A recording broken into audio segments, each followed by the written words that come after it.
Good morning मंडळी. तर आम्ही चाललोय सकाळी सकाळी दिवा रत्नागिरी पॅसेंजरने कोकणामध्ये फिरायला. तर चला आमच्यासोबत मस्तपैकी हिरवी गार गार झाडी बघताना किती आनंद होत आहे. कोकण म्हटलं की निसर्ग आलाच आणि छान वाटतंय फिरताना मस्त.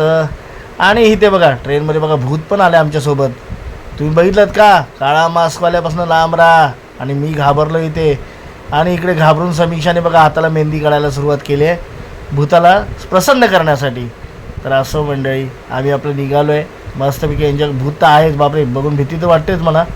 तर चला पुन्हा आपण निसर्गाकडे बघू. वा वा वा वा हिरवा निसर्ग हा भवतीने जीवन कसं सफर करा गमतीने. अरे वा वा वा वा मस्त मंडळी. आतनं मला हाकलल्यामुळे मी इथे येऊन बसलो आहे दरवाजापाशी आणि बघत चाललो आहे बाहेर. तर बोललो आतमध्ये तर काय जागा रिकामीच आहे, पण मला हाकललं आहे बाहेर. आतमध्ये गपचूप बसून वडापाव खात आहेत आणि मी आपला बसलो आहे दरवाजात. काय करणार मंडळी, हे अशी दाढी वाढवून आपला बसलो आहे. कोण आपल्याला काय देत आहे का म्हणून दरवाजापाशीच बसलो आहे. आणि हे बघा हे काका एकटेच इंजिन घेऊन चाललेत. अरे थांबवा अरे. पण नंतर थांबवल्यानंतर कळलं काका खूप महाग सीट विकत आहेत म्हणून आम्ही काय त्यांच्या गाडीने चाललो नाही. आम्ही आपलं कोकण रेल्वेनेच प्रवास पुढे चालू ठेवला. तर तुम्हाला कसं वाटतंय, तुम्ही जाणार का या गाडीने? हां ओ रिक्षावाले काका. अरे बापरे रेल्वे तर बघा. वा वा वा नको, आपण आपलं गाडीनेच गेलेलं बरं. वा पुन्हा आमचा हा हिरवा निसर्ग सोबत आहेच आणि मस्त छान चाललं आहे बघा.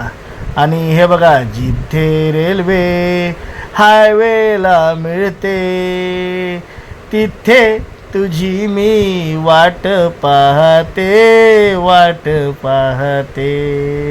बघा. हा मुंबई गोवा हायवे नातूनगरला आहोत आपण. आणि आपण बोगदा कोलांडल्यानंतर इथे आपल्याला हे असं दृश्य छान दिसतं. ही बहा नदी मस्त खळखळणारी. काय काय नदी काय. चल बाय बाय, चल पुन्हा भेटू. आणि आपण चाललोय पुढे प्रवास करत करत करत करत करत आम्ही पुढे निघालो. पण हा निसर्ग काही थांबायचं नाव घेत नव्हता आणि आम्ही पाहायचं काही नाव घेत नव्हतं. म्हणजे पाहून आमचं मन भरत नव्हतं. तर चला मंडळी, लोक म्हणतात ना गणेशोत्सवात ताकद आहे मुंबई रिकामी करण्याची आणि अर्धी गाडी रिकामी करण्याची ताकद आहे खेडवासियांमध्ये. बघा खेडला किती पब्लिक उतरलं आहे.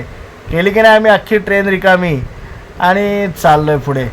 मी पण कंटाळलो होतो आणि ह्या आजी पण चालल्या होत्या.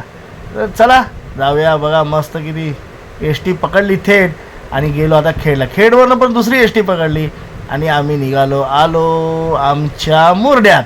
फायनली आम्ही मुरड्यात पोहोचलोय मंडळी. तर मंडळी आमचा कसा वाटला प्रवास, आनंद घ्या, मजा करा, लाईक करा, शेअर करा, सबस्क्राईब करा. Bye bye.